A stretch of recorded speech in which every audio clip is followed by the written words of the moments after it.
Ladies and gentlemen, welcome to the December edition of Ecophilia Speakeasy. We are very, very happy that you're here. You're in for a great program.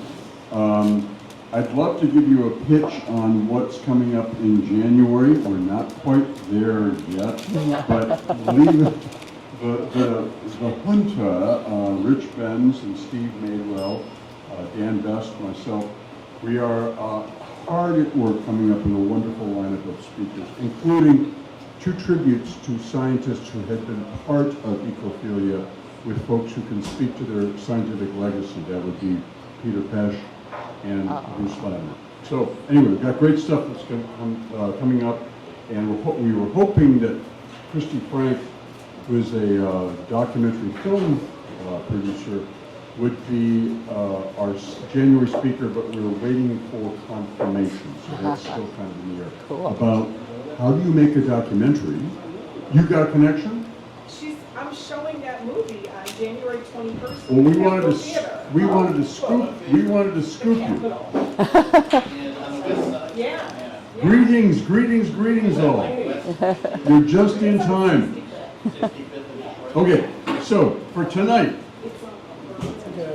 I'm going to park where they won't tow it, but I don't know where that is. you can.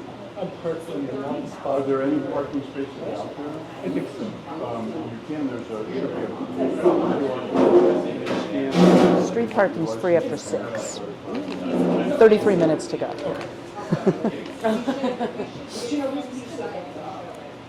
Okay, I love Ecophilia. It's just such a dynamic, fluid thing. Anyway, we are very, very pleased tonight to have one of our own.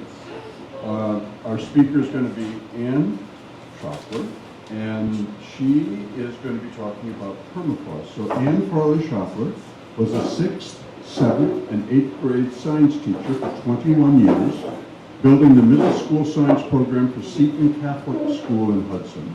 Her professional development took her to Greenland with PolarTREC, Wyoming with National Geographic, and the Great Lakes with the National Marine Sanctuaries and Sea Grant. She's an ambassador for the Alliance for the Great Lakes, a volunteer for Tinkers Creek Watershed Partners, the secretary of Friends of the Cleveland Museum of Natural History, and the immediate past president of the National Middle Level Science Teachers Association. Before I asked Anne to come on up here and start her program, the genesis of this program is she heard Howard Simon, one of our members, who said, hey, I would like to do a program. Howard is a physician. He's not a podiatrist, however. He said, I am forever fascinated with the fact that apparently the way that our feet are supposed to operate is our toes are supposed to splay, and yet every piece of footwear that you buy anywhere confines our toes, sometimes radically so. And he said that has all of these consequences upstream, like up your back, your lower back, and all these other things. And he gave a wonderful program, a deep dive into a personal interest of his. And Anne came up after that and said, wait, can any member do a program of their choosing? And we said, yes. So tonight is the result. So Anne is coming up here to tell you all about permafrost. Anne, take it away. Okay.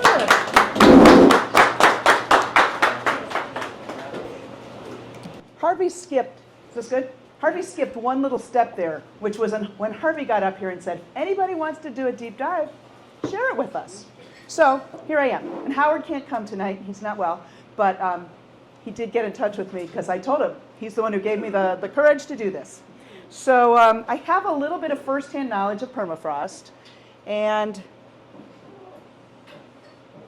we'll see how my clicker does. Yeah. Where's the laptop? Right here. Yeah. There we go. So, as Harvey said, I went to Greenland with PolarTREC. TREC is Teachers and Researchers Exploring and Collaborating. So it was managed by the Arctic Research Consortium of the U.S. It was funded by the National Science Foundation. It no longer exists. That's not because of anything going on in Washington. The funding ran out, and then, I don't know, 2 or 3 years ago at NSF, started funding a different program. But it did give me the opportunity to study some permafrost firsthand. My PI was Christine Urbanowitz, who is now Dr. Christine Urbanowitz. So we collected data for her dissertation, and we were looking at plants and pollinators. So in Greenland, pollinators are mostly flies and mosquitoes. There are 2 species of native bumblebee, but I tell people that to be a research assistant, I sat in the dirt and counted really small things. Little tiny blueberry blossoms, little tiny blueberries, flies and mosquitoes. Oh, I'm going to give up on this real fast. Real fast. Okay, so my plan for today is to talk about what permafrost is, where permafrost is, how it's changing because of global warming, and then what it's doing to global warming.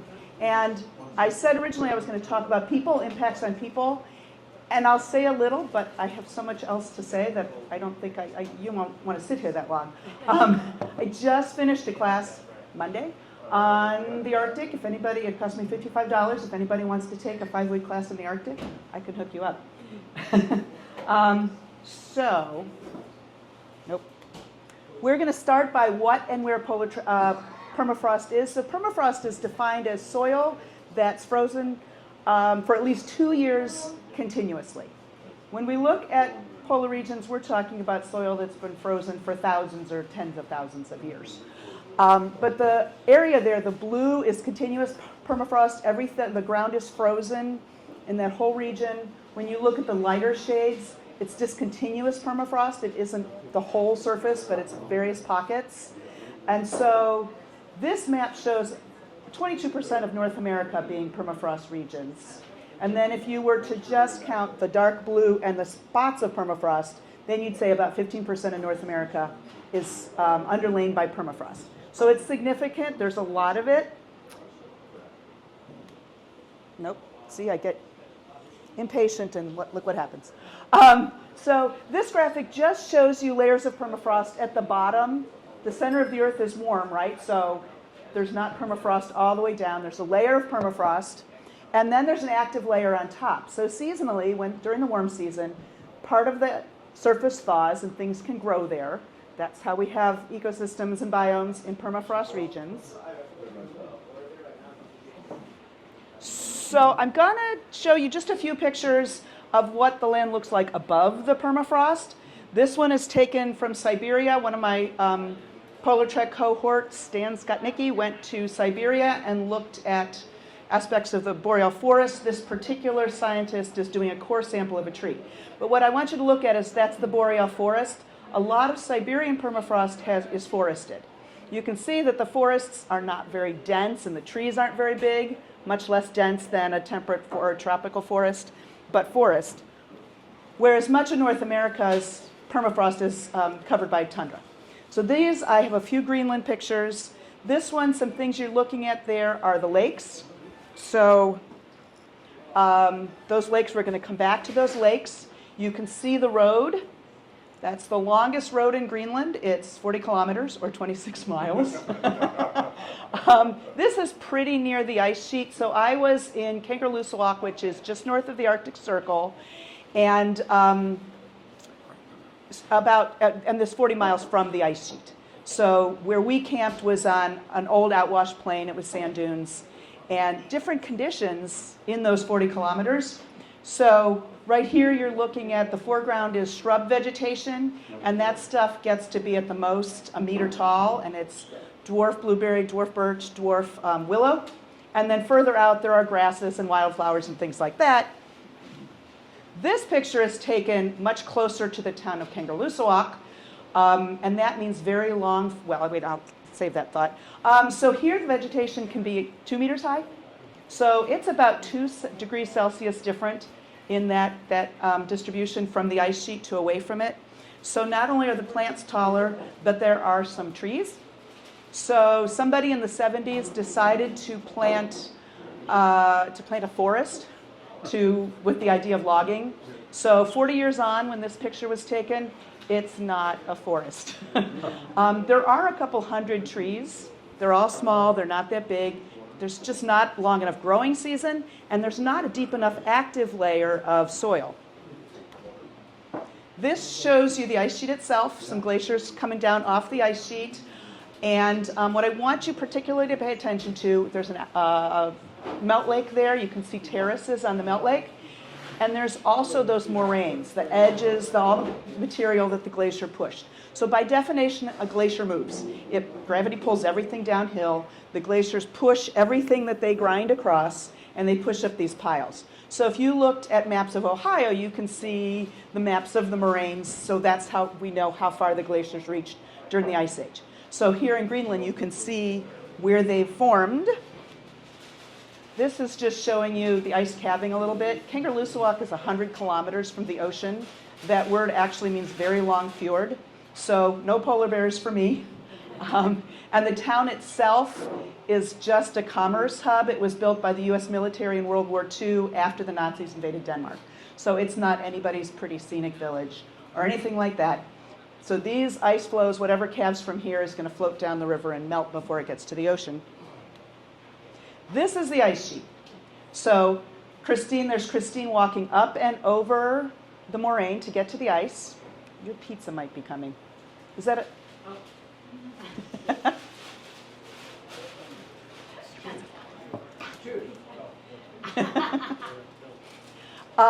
Looking at the ice, so this picture on the right is the ice.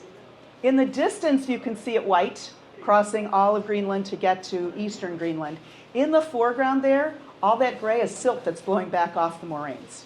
And you can see a river of meltwater across the top of the ice. How cold is it where she's walking there? 30s.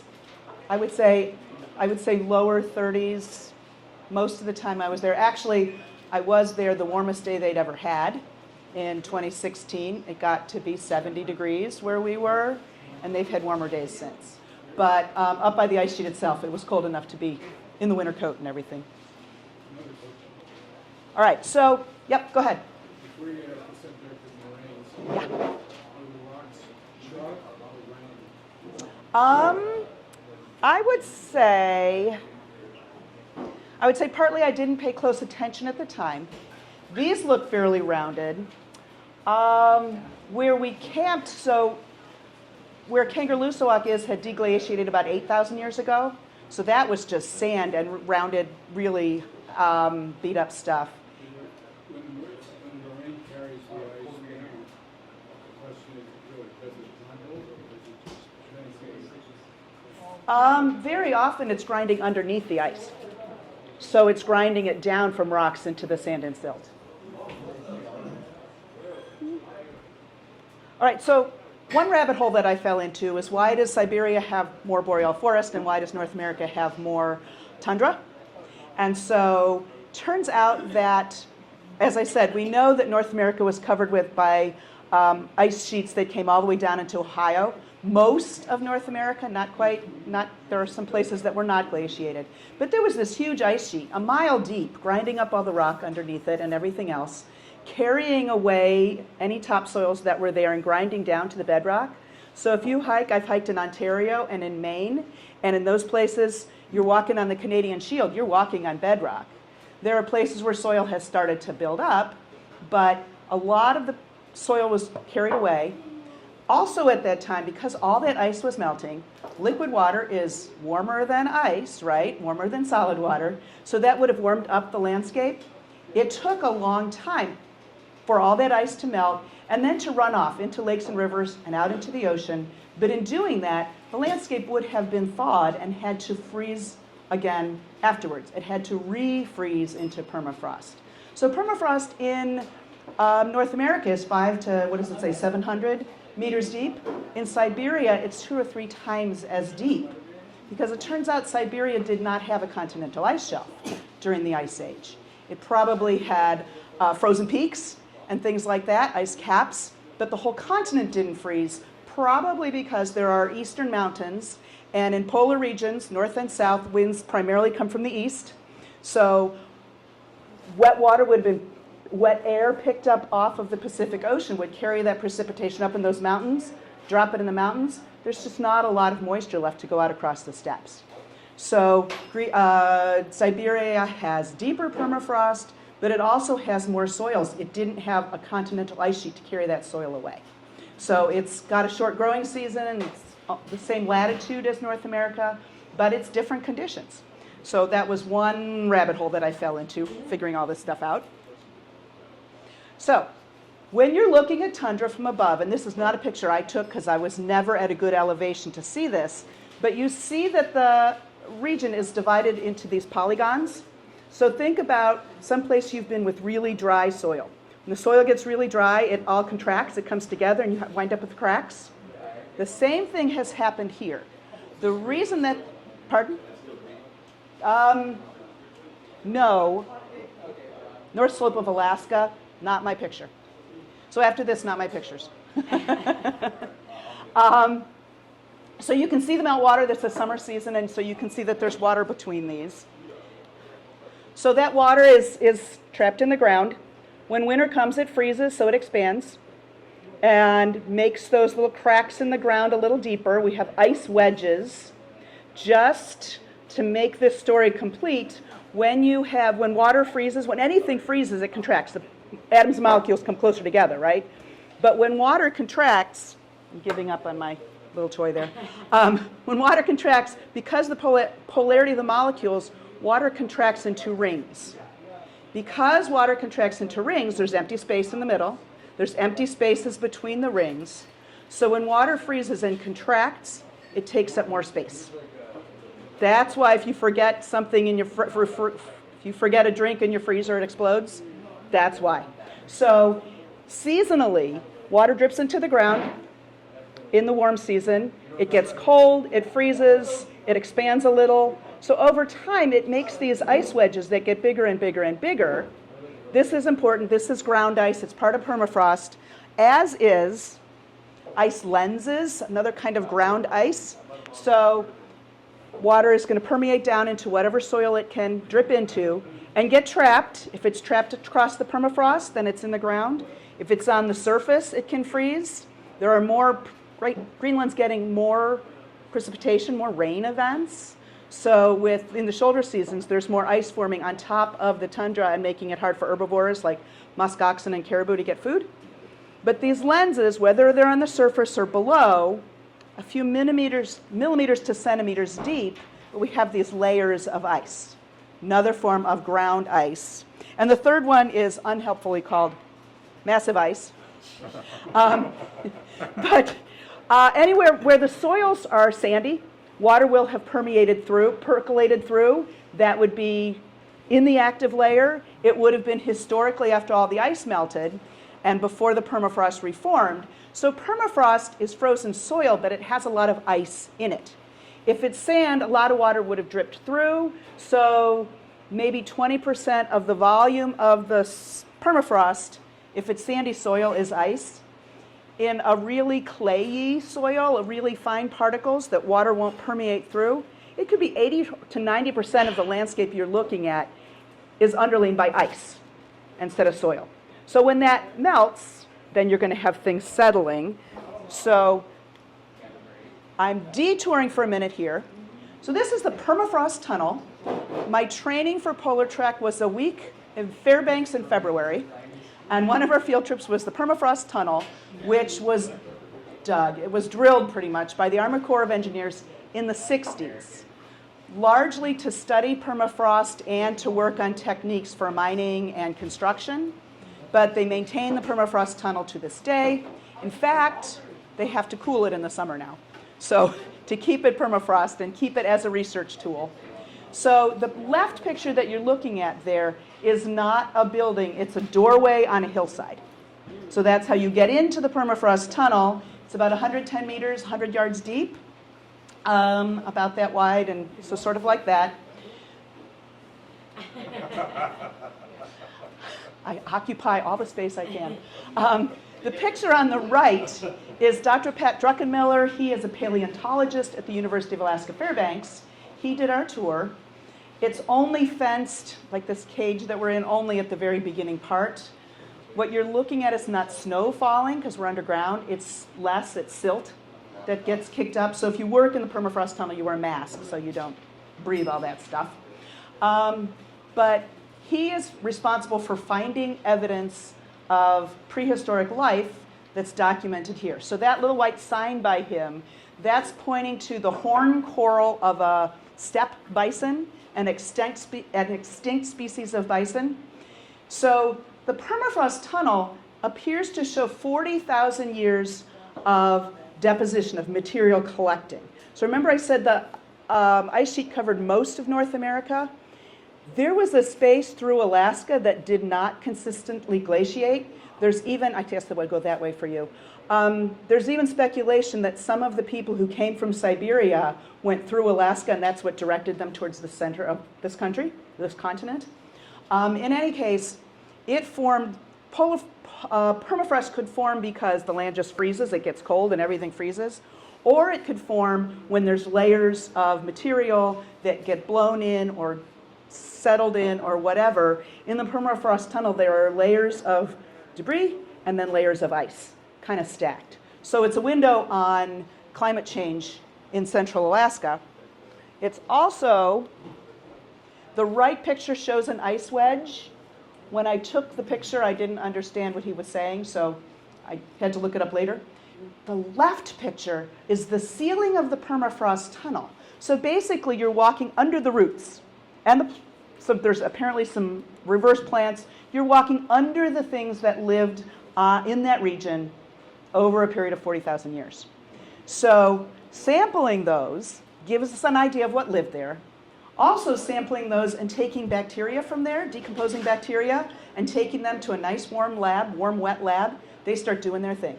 So they could be 40,000 years old, but when they're in the right conditions, they go right back to doing their job and decomposing and the whole bit. And that's part of our story. So, global warming is a trigger for permafrost, right? And I will use the expression warming for now because we're talking about the surface itself and not the whole climate change pattern. But the Arctic is warming 3 or 4 times faster than mid-latitude regions. When I was there 9 years ago, they were saying twice as fast. So it appears to be accelerating. If you go back to the Pliocene epoch before the Ice Age, it appears that the same thing happened, that the Arctic was considerably warmer relatively to temperate and tropical regions. So that's important. That's one of the things we have to talk about and why that finishes our story. So I'm going to go back to a picture from before. That's the same ice sheet picture you saw before. And remember, and looking at that, and we talked about the silt on the ice, so it's much darker. Okay, so albedo is the word for how a body in space reflects into space. So the moon has albedo. The sunlight reflects off of it. We can see it. When sunlight comes and strikes the white ice far in the back there, ice reflects 70 to 90% of sunlight, sends it right back into space, doesn't warm anything. It's here and bounced off and gone again. But darker surfaces absorb more of that sunlight. You know this from a white t-shirt on a hot summer day or a black t-shirt on a hot summer day, right? Same principle. So this darker surface then absorbs more sunlight. If it absorbs more sunlight, it's going to melt more. It's going to melt more. It's going to release more liquid water. Liquid water is much darker than sunlight is. It's going to absorb more heat energy. The same thing is true with Arctic sea ice out in the middle of the Arctic Ocean. It's decreasing. The farthest extent of Arctic sea ice is decreasing, I've read, 12.5% per decade. So sometime in the next, maybe as little as 10, maybe 30 years, there will not be summer Arctic sea ice. Santa Claus will have to go live somewhere else. And in fact, 7th graders do ask that question. So this is one reason the Arctic is warming up, because it's been covered with ice for a long time. With less ice, there's more warming. That's one part of the story. Another part of the story is that with that liquid running across, whether it's on the ice, whether it's out in the permafrost, remember those lakes? So again, liquid water's warmer than frozen water. So it's going to thaw what it's running across, a little bit of friction there, as well as the warmer water. Plus, if you have that water in a lake, then the surface below it will thaw. The surfaces around it will thaw. So we have more and more permafrost thawing going on. And we have drunken forests. So if trees fall down, then you have open spaces. More sunlight can be absorbed that way too. here's a drunken forest. So, with trees falling down. So the big graphic here comes from the U.S. Geological Survey. The higher elevations, you can see the land, you can see the trees growing, and there are some depressions. This darker blue that covers most of it, that's permafrost, but there are some spots with a lighter blue because that's where permafrost has thawed. So where the surface is lower, you have material collecting. So it says here collapse scar bogs. Some of these are new, some of them are old, but remember, if there's all that ice under the ground and that ice melts, then and runs away, runs through the ground or runs over the ground, you wind up with depressions. So those depressions have maybe drunken trees that have fallen down because there wasn't enough stability to hold them up. Whatever else might have lived and died there, layers of moss on top, but a short growing season. So things can fall in, another year comes, moss is going to grow on top, often sphagnum moss. So if you're my age, you remember buying peat moss for your garden, and now you don't find that in the stores because it turns out digging up all that peat was bad for the environment. So you have then layering of the things that have died and some moss and another year and the things that have died and some moss. They get pretty deep, and they're not receiving rainwater. They're not receiving water from springs bubbling up or from runoff across the ground. Instead, you wind up with the only water source being rainwater and densely packed stuff in there. So pretty soon there's not much oxygen, and not much oxygen, and it becomes really acidic. So not a good environment for bacteria to do much decomposing because they need oxygen too. So we have these bogs, they're called bogs because they're acidic, and they don't have a lot of water being added to them. And I'll come back to the methane. All right, so peatlands are those bogs that have all that sphagnum moss growing in them. Most of them are in North America, like globally, most peatlands are in North America. Has anybody ever heard of bog bodies? So in Europe, sometimes they find human bodies that have been in the bogs for centuries. But again, they're so acidic and there's not much oxygen, so things don't decompose. It's a way we know about ways of life long ago because they find these people. It's also how we have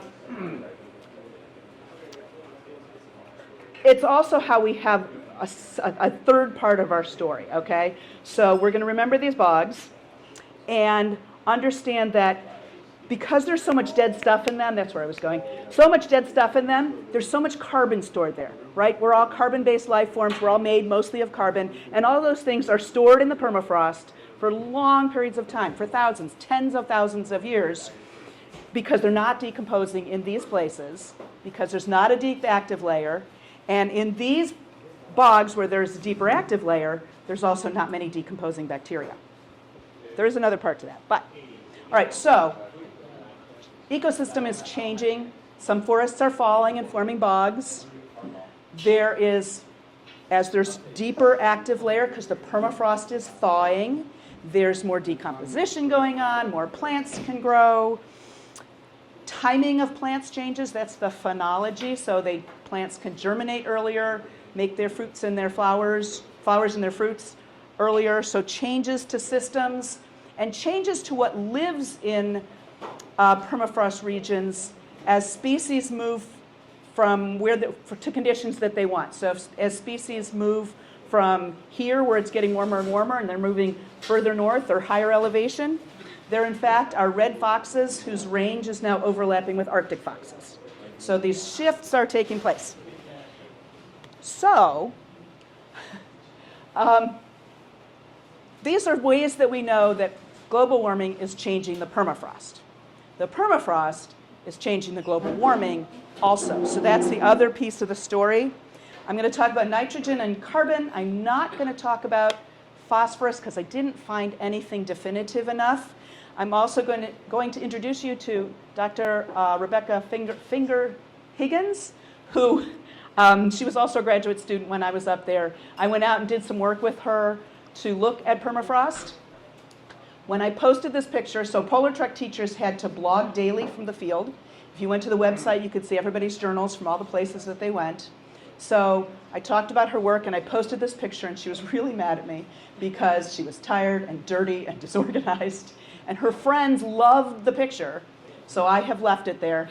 And she also gave me some good advice recently. So I'm going to talk about some of her research, but how many of you have read about diseases thawing out of the permafrost? Right? So that was something that bothered me, something about which I had concerns, so that's another rabbit hole I dropped into.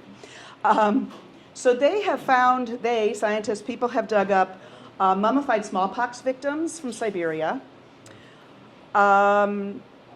people in an Alaskan community, and I think they were in permafrost, I'm not sure. People from an Alaskan village where 72 out of 80 people died of the flu in 1951. Those bodies were buried in permafrost. And some 1918 flu victims that were buried at the permafrost active layer border on Svalbard Island, which is way, way far north, a place that fascinates me. So testing those bodies, nobody found evidence of active viruses from any of those bodies. So the idea that, I mean, once you die, if you're infected with a virus, unless that virus finds a new host, it's going to start breaking down. Plus, the icy conditions don't appear to support virus longevity. There are also, anybody hear about reindeer having anthrax in Siberia? So that was 2019, I think. There was an outbreak of anthrax. People got sick. A child died. And so there was this huge fear of bodies, reindeer, thawing out of the permafrost and carrying anthrax and making animals and people sick. But it also turned out that they had paused the vaccine program for the reindeer. So they had reindeer that had never been exposed. It's not even clear that those reindeer were exposed to any particular bodies. So the understanding is that probably these are not high risks for humans. So if you had that concern, as I did, this made me feel good. There's something called giant viruses. Giant viruses infect protozoa, and those do seem to be viable in frozen conditions, but they also, to get to a person, would be a whole series of stages to go from an amoeba to this. Again, not a likely sequence. Okay, so, yes? Even though the viruses are not viable, their DNA would still be there, and they could do DNA analysis and see evolutionary changes in viruses. That would be interesting. And I did not pursue that. I got far enough to find out some of the research that had been done and to read not considered a huge risk, but that's a great idea. And I imagine somebody's doing it. Sure. Yep. I was on an archaeological expedition in Siberia way back when. There was like intermittent Yeah. And when we were digging out the skeletons, the people in the small village were very much afraid that we were going to excavate viruses. And they had an account of some deadly diseases before. It was interesting that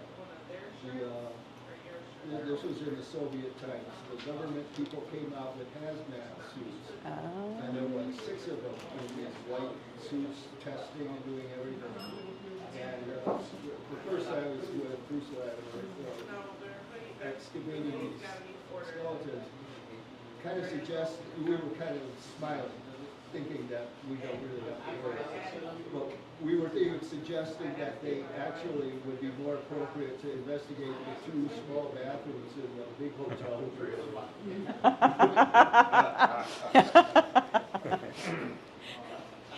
Not the ideal conditions there.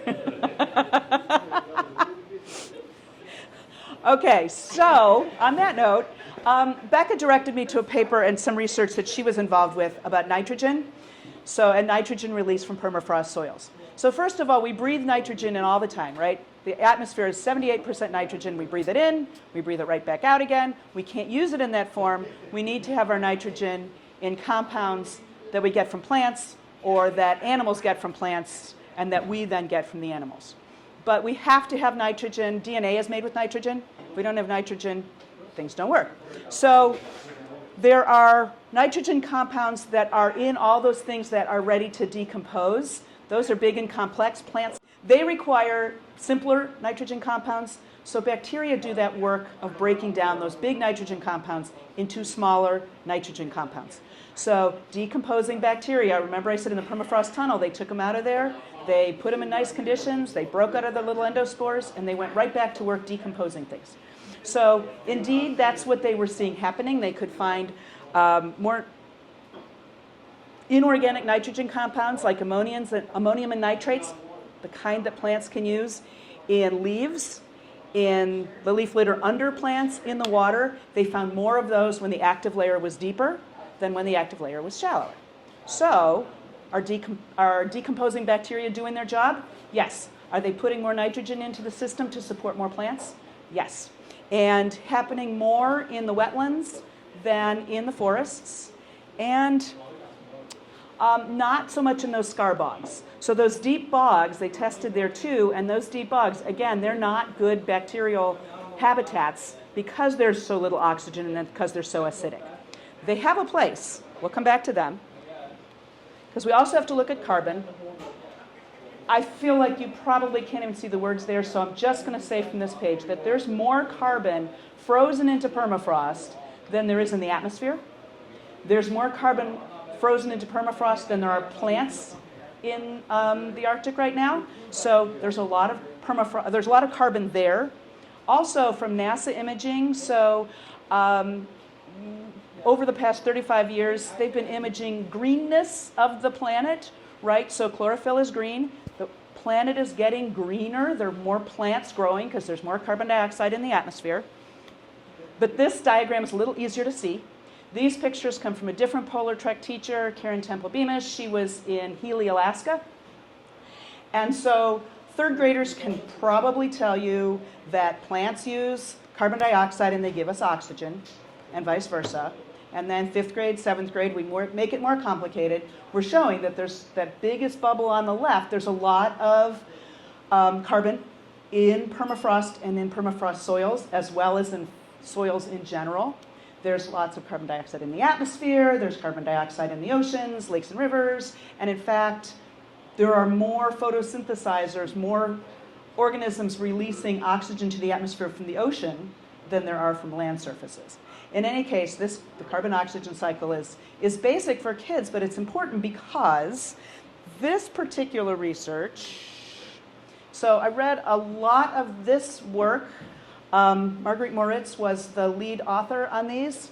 So again, as there's deeper active layer, there's more decomposition, there's more carbon dioxide released into the atmosphere. The plants are taking up the carbon dioxide. I have to go back, I'm sorry.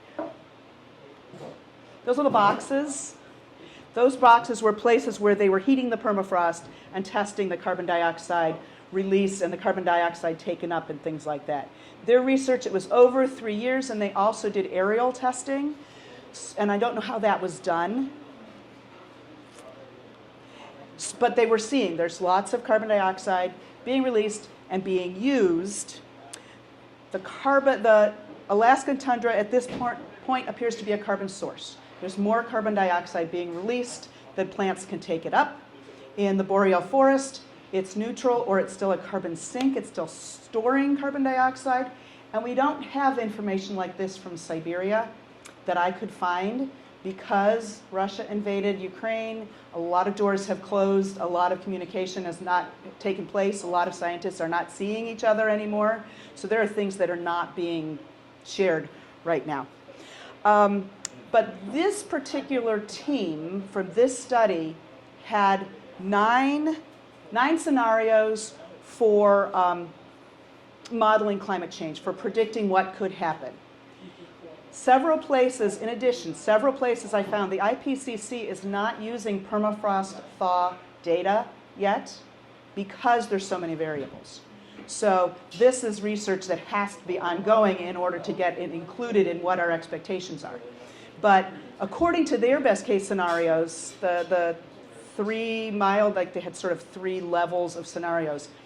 By the end of this century, we should still probably be balancing the carbon dioxide that's released from permafrost thaw by what's being used and not pouring a lot into the atmosphere.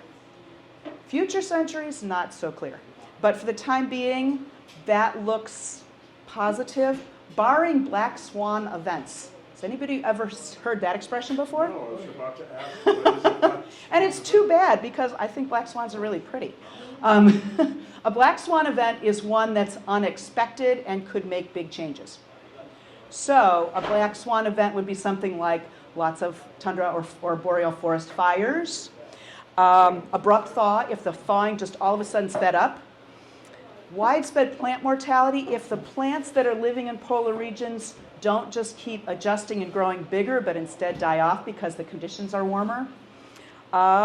Net drying, as more permafrost thaws, if the water can permeate down and run off into lakes and rivers out into the ocean, then we'd have a drier ecosystem. That would change it. And they didn't say species shift, but I threw that in there. Who knows what things are going to change how the systems work.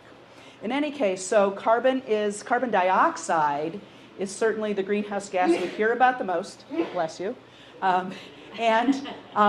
So this is part of the permafrost possible trigger to further global warming or balance for global warming. The other one is methane. Oh, there it is. Good. Okay. So methane is also carbon, a carbon product. Methane, so let's go back to those scar bogs where there's not much decomposition going on. I'm going to ask you a question and show me with your fingers. When you went to school, how many kingdoms of life did you learn about? Plants, animals, how many? 3 when I Okay, nice. All right, so I teach 6. Plants, animals, fungi, protozoa, bacteria, and archaea. So archaea are very similar to bacteria, no, kind of similar to bacteria in that they're unicellular, they don't have a nucleus, they're ancient. They're probably the first forms of life 3.5 billion years ago, and they live in extreme conditions. So they live in Antarctic ice. They live in volcano vents at the bottom of the ocean. They live in these deep scar bogs in acidic conditions. So acidic lakes in Yellowstone also, for example. So they break down, they decompose material that's in there too. They don't need oxygen, they don't use oxygen, and they release methane. So methane is a really potent greenhouse gas, 34 times more effective than carbon dioxide. It also doesn't stay in the atmosphere as long. And there are bacteria that consume that. So at least some fraction of what they're consuming is getting used up by bacteria that eat, that consume methane. Go ahead. This business about being 34 times worse than carbon dioxide Yeah. overlooks the fact that when it gets decomposed in the atmosphere, the result is carbon dioxide. Oh yeah, it does. That is an issue as well. It still is. Right, right. So I'm going to show you, hopefully, a 2-minute video. We tried it before and we heard the sound and it worked. This is Katie Anthony. She is at the University of Alaska Fairbanks. She's going to talk about methane for a minute. Methane for a minute. Go back to the methane consumers. If you think back to the BP oil spill, people didn't clean that up. Bacteria cleaned that up. There are lots of bacteria that live on the floor of the Gulf of Mexico, and they consume petroleum that leaks out of the seafloor. So we never see it because they take care of it. So they're adapted for that. There are bacteria that are adapted to consume methane. I'm going to show you this one. I've shown it to kids for years as an example of chemical reactions. If we lived in Alaska, I would not show it to them. So 2 minutes. We're out standing on a frozen lake in interior Alaska, outside of the University of Alaska Fairbanks campus. And this ice is already about 20 centimeters thick. So as it's been freezing up, methane gas has been coming out of the bottom of the lake and getting trapped in the lake ice. If you look at the shore, you can see that there are lots of trees that are falling in the lake and they're dying. What's happening is the permafrost is thawing. The ice that was in the ground, when it melts, causes the ground surface to collapse. Then the forest falls in, and any organic matter, dead plant and animal remains that were in the permafrost, thaw out in the bottom of the lake. Microbes decompose it, and it generates methane. And methane doesn't like to stay in the water in solution. It forms bubbles, and those bubbles make their way to the surface. In the summertime, the bubbles pop and they enter the atmosphere. In the winter, however, this ice forms a cover on the surface of the lake. And the bubbles get trapped right under the ice, and then the ice thickens and freezes around them. And so what we have out here is like a time-lapse photograph of methane emissions from the lakes. Methane is a very potent greenhouse gas. A molecule of methane is 25 times stronger than carbon dioxide. Methane is formed in millions of lakes around the Arctic where permafrost is thawing. And each year, these lakes are emitting already tremendous amounts of methane. But when we look at how much carbon is in permafrost still frozen, and the potential for that permafrost to thaw in the future, we estimate that more than 10 times the amount of methane that's right now in the atmosphere will come out of these lakes.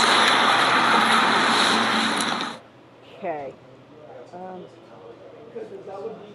So that one's, like I said, I've shown it to kids for years, but if I lived in Alaska, I would not show it to kids. I'd be afraid they'd try it. So there's also, so that's one more piece to how permafrost thaw can contribute to global warming. There's one other piece here, and that one is that methane is what's natural gas, basically. So there's fossil methane, right? There's coal, oil, and natural gas under the ground, and so there's fossilized methane as well. So another question for you. Uh-oh. There we go. Okay. Has anybody heard about these craters showing up in Siberia? Yeah? Okay, a few of you. So 2014, people discovered this crater. So the first guess was that something had fallen from space and made this crater in the ground, but there's no ejecta around it. Next guess, there was some kind of explosion, but there's no chemical signature. So instead, look at the diagram on the right, and this is going to be hard to do from here. The top left picture is showing you a real thin active layer and a layer of very dense clay, and then that little stripe at the bottom, it looks like an ice lens. It's not, it's a cryogag. It's under so much pressure that the water can't freeze, and it's really, really salty. So the next picture to the right shows a little bit deeper active layer because we have permafrost thaw, and some water starting to seep in there. Remember the ice wedges. So the water's going to seep in there, and in the wintertime it's going to freeze and get a little bigger, and eventually that's cracking this clay. There's not as much pressure below, and the methane that's under the cryogag is blasted out. So they've only found these in 2 places, and this is not considered a huge risk for lots of methane to enter the atmosphere because the geology is so precise. Like getting the clay layer and the cryogags and all that stuff doesn't seem, at least so far, a very common situation. So that's my last piece for putting into the atmosphere. I had said that I was going to talk about people. I haven't looked at my watch. You're doing good. Okay. This class I took had so much information about people in the Arctic, and I'm not going to do that because you're not going to want to be here for all that. What I'm going to do is sort of touch on issues and ways that the Arctic is changing for the people who live there. So one video that I watched, and I can't find it, I don't remember what the name was, so I don't have a reference for it. But they just asked indigenous people in the Arctic to put up Post-it notes. It was like a town hall. Put up Post-it notes of changes you've seen. So changes they've seen include, those first 3 are what? Weaker ice, shorter ice season, earlier breakup in the spring, less coastal ice. So all of those are highly relevant because in the winter, people get around by sled dog maybe or snow machine. And the easiest way to do that is on rivers because there's no, because they're smooth and straight and all that. But you can't do that if they're thawing.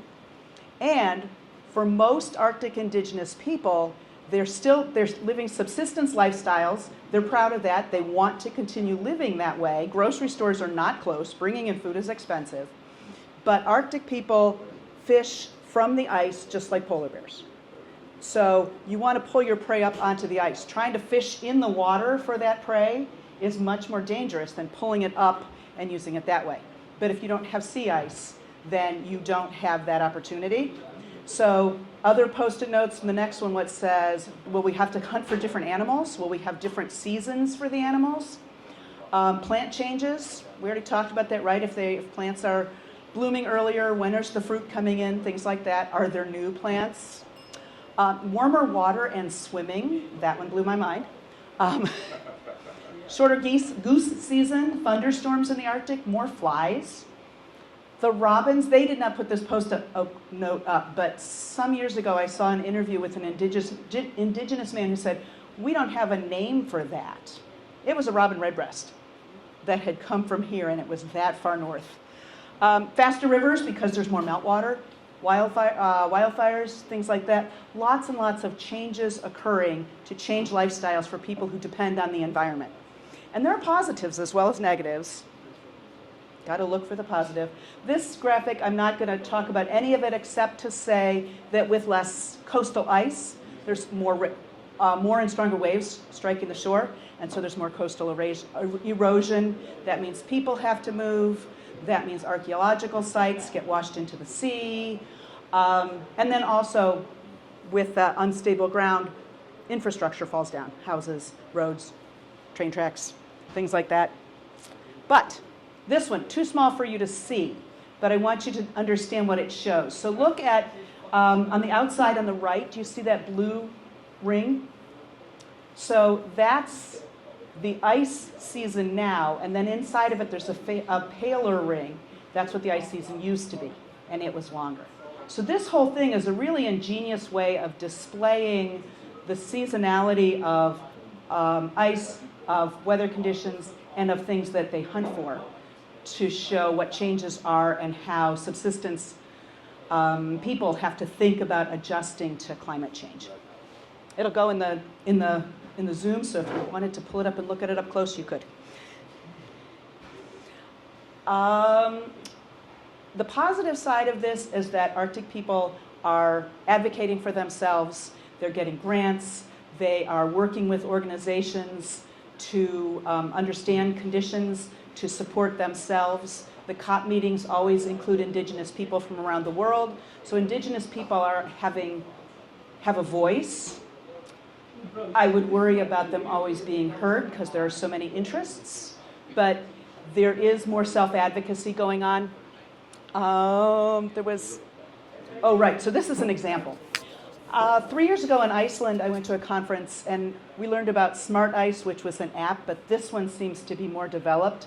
This is an app, an Arctic app, and it's northeastern Canada, Baffin Island, I'm pretty sure.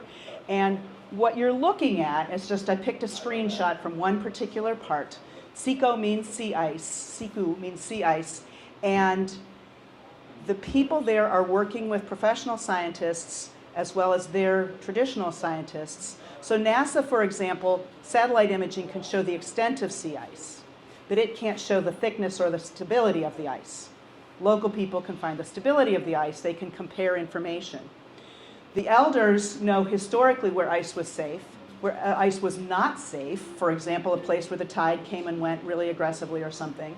So that information can be combined. The young people are learning to use the technology so that all of this is about subsistence hunting safely, teaching the younger people how to safely hunt, how to safely travel and visit, and things like that. So the intersection of all these groups is a positive, is a plus, is really an interesting and valuable tool. I did also read about a team of Inuit elders in Alaska and Inuit elders in eastern Canada, and a team of scientists, and they were studying bowhead whales. So this group and this group knew where the whales were at different times of year, and the scientists could put trackers on them, and they could understand a whole lot about bowhead whale migration. So those kinds of interactions mean that the scientists are not just coming and taking information and leaving, but coming and sharing information, which builds resilience. It also builds respect. And Yeah. that sharing of that information also means harvesting those whales? It does. And so Indigenous people harvest whales, seals, walruses as needed instead of slaughter, but yes, they do, and they are supported in subsistence harvesting.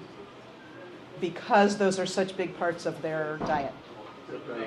So Yes. the idea that the scientists are doing all of this tracking and have all this information and they're sharing it. So then do the people know how to find the whales because they got more information? The culture is really about subsistence, not oversupply. So it's about taking what you and your family and your village need as opposed to taking everything that's there. So that is the way it should work. Yeah. I think I have maybe two more things here. One, oh, I'm sorry. Go ahead. Oh, go ahead. You're talking about harvesting whales. Yeah. I don't remember the island. It's over there up north of Scotland. They do a similar thing. They harvest it and they keep it for the year, but they're moving away from it except for people that are stubborn because the mercury levels are out of control. Are they seeing similar things? They are. They're seeing high levels of mercury, PCBs, plastics, and in fact, walruses have much less accumulation of those kinds of toxins. Apparently, walruses eat mostly very small things, so they don't eat the bigger and bigger fish, so they're not accumulating as many of those toxins. So they're a safer food choice and seem to be, in a lot of cases, a more popular food choice too. So that's a way of approaching that problem. So that's actually informing the harvesting decisions? I don't know that. I don't know that. I came across that part, but I didn't come across the next step to say if there's a shift in that pattern or not. It's actionable. Right, right. What did you mean by more popular? I only meant more frequent would be a better word. Food extracted. Oh, I'm sorry, the walruses. I was under the impression from some things I've seen that walrus are a preferred or more frequent food source. I would imagine they're easier to get, for one thing. And yeah, so that's from some things I saw a couple years ago. Walrus seemed to be a more frequent food source. Popular was the wrong word, but frequent works. All right, two more pictures. This one, well, two more pictures that I'm going to talk about. This one shows Arctic shipping. So the red line on the west through Canada, that's the traditional Northwest Passage. The one on the right, that Eastern Passage, is being used. So a Norwegian tanker got all the way through the Arctic Ocean in February of 2018 maybe, or sooner. There's shipping going on. So the issues include transportation, sovereignty, who claims what parts. There's at least 3 countries that have claimed the North Pole. Transportation, consequently military intervention or military patrolling. Noise, so that's one of the Arctic Indigenous Peoples Consortium was working on controlling of sound. So they've written all this stuff, but it has not necessarily been adopted. Lots and lots and lots of issues with travel, oceanic sounds, shipping sounds, and also drilling sounds and things like that, because the wish to drill baby drill, right? It's happening right now. The wish to extract more stuff from the Arctic is a big one. So that's the other image, is resources in the Arctic. Little spots all over the place. Those include fossil fuels, rare earth minerals, iron, zinc, et cetera, et cetera, et cetera. So the pressures on the region are very large. One can hope that, as I said, indigenous voices are heard, that the governments, the businesses, the consortiums that go up there learn from mistakes made other places and work responsibly. There are lots and lots of issues.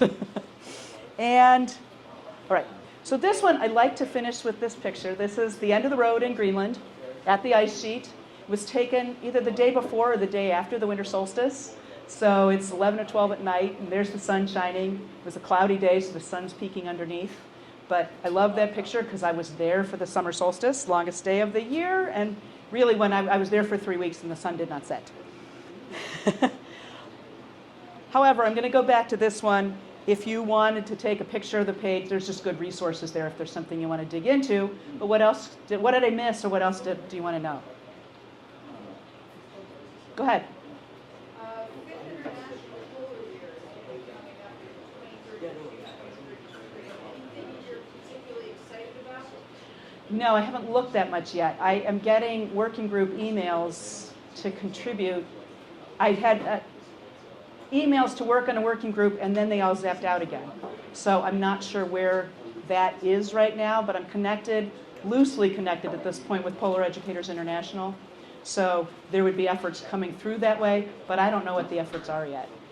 And there was a conference in Boulder in March, I think, and I couldn't go, so I missed that piece. Go ahead. Since the EPA website has recently been scrubbed of human influence on climate change, have you had a chance to look at that and see how that fits with permafrost influence on carbon increases? I have not. I have looked in terms of how that fits into the modeling, but I have not looked at specific interventions or specific things that are or are not there anymore. It's a crime. The loss of all that information that's disappearing is frightening. I'm hoping somebody has squirreled things away. Question? And with much of your presentation, you've been describing a positive feedback loop that is not that positive. Right. And maybe we're even wondering, as a group, what can I do? Okay. If I had the opportunity to vote for, I don't know, Amy Acton, should I do it? Yes, you should. Bravo. I would be quoting Harvey if I said, vote, people, pay attention and vote. Right? Right? I've heard you say that. So that is definitely one thing we should be doing. They're all the actions that individual people can do about your own responsibility. And there are lots of those, and I can speak to those. But the bigger piece of that is to be heard, to be part of events that, she mentioned the International Polar Year, that's still a couple years away, to be involved in protests or actions or letter writing, advocacy efforts, because contacting elected government and talking about the fact that these things matter to individuals is at least going to be on their radar, that they are not working in a vacuum and they can do anything they want to. So that outreach piece, the advocacy piece, that's something that people can do. And look at people's platforms. Look at what different politicians are about and where we can make an impact on who is or is not the next person in office at all different levels of government. And pay attention to your local government. Do you go to city council meetings? Do you go to town council meetings? Do you hear what people are saying in your community? It's another way. Good question. Yes, sir. What year were you in Greenland? 2016, so 9 years ago. That was before the United States decided to take it over. But after the United States took it over, because we left in 1989. I see. They're still way far north of Greenland. There's still base up there, up at Thule. We did a lot of damage too. We left garbage, long time. So we got into Greenland when the Nazis invaded Denmark. And I think it was 89, I could check for sure, but I think it was 89 when we backed out and turned things over. There's even a spot outside of Kangerlussuaq. There's a region that the road goes through the middle and you can't go anywhere else because there's ordnance buried all over the place that we didn't clean up. Right? Go ahead. Peat. Yes. Certainly not very much from Arctic regions. It's distant. But I know peat is harvested in Scotland, Ireland, places like that. It's used. It's used for fire. It's used for probably gardens as well. Go ahead. Do you think of the magnitude of the harvesting? I don't. If it represents such a large portion of the land-based carbon? I don't. I read a whole book about peat several years ago. One of my kids gave me a book about peat for Christmas. You can't buy peat at the garden center anymore? No. What is it that you buy if you go to buy peat moss at the garden? Does it say it? Have you seen anything that says peat moss? I think 3 times the price, so limiting it. So 3 times the price, therefore limiting it, so maybe it's there. I haven't seen it. No, I'm trying to compost. That's what I'm trying to compost from my garden, so that from my kitchen, so that my gardens are getting, because so much clay in Northeast Ohio, right? So clay from the kitchen is working. And then you have to plant deep-rooted things. Plant prairie plants, plant echinacea, plant compass, plant blazing star, plant all those things with those deep roots, because they're going to carry water down and they're going to start to break up some of that clay. But yeah. Yeah, my dad used to buy bags and bags of peat moss every year. Who else? Okay, so having done this deep dive into permafrost, which is, we're really impressed. Great presentation. Are you optimistic or pessimistic? Do you get a sense that as things melt, that there are natural systems that can at least help attenuate Yes. methane and CO2? Yes. Can take it up and impact, the greater impact on that melting scenario? Yes. So I am optimistic for balance. I think the black swan event, that everything dies up there, that scares me. But there's plant shift, there's species shift, range shift. I think if those plants started to do poorly, other things would grow. Globally, more plants are growing. It was COP29, I put that on, I forgot to say it, but COP29, the agreement from that conference was to plant more trees. So there is a global recognition that more vegetation is going to take up more carbon dioxide, polar or not. I think the COP plan to plant that many trees was more trees than can physically be planted, but the goal is a positive one. I prefer to think the methane, that maybe has a better chance of balancing, just because if there are more methanivores eating it, consuming it, that could work out. And the long paper, the one that had all those scenarios, gave me a lot of hope for this. Like I said, for this century, they didn't see the balance getting too out of whack.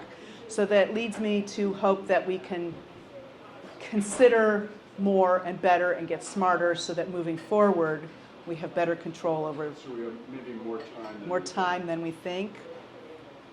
Now, that is separate from emissions and what people are still doing. That worries me more, I think. Because people have to be smart. People have to accept that there really is something going on.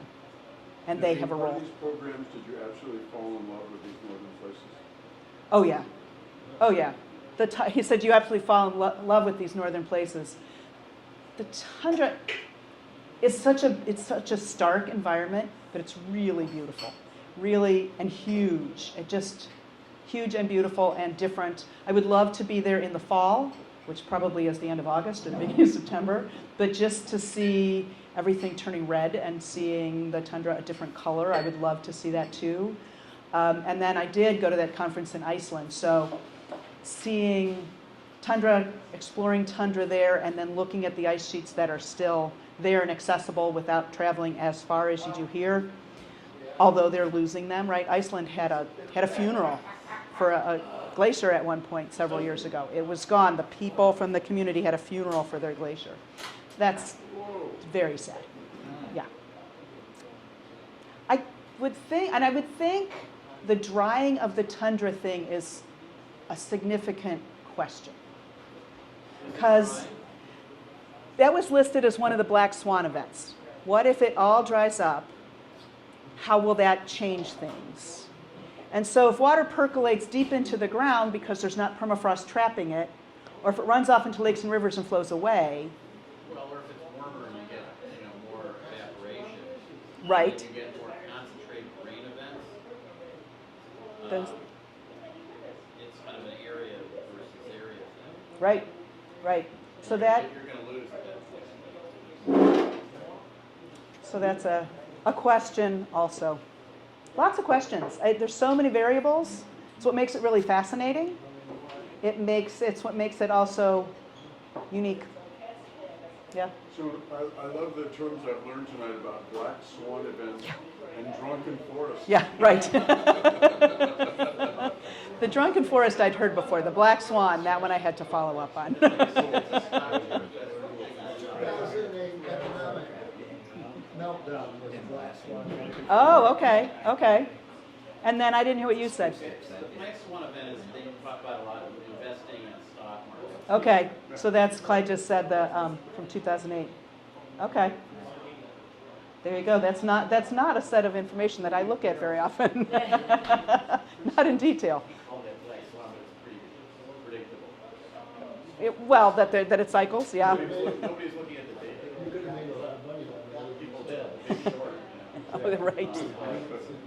Right. Okay. Anybody else? Give it up for Ann. Okay.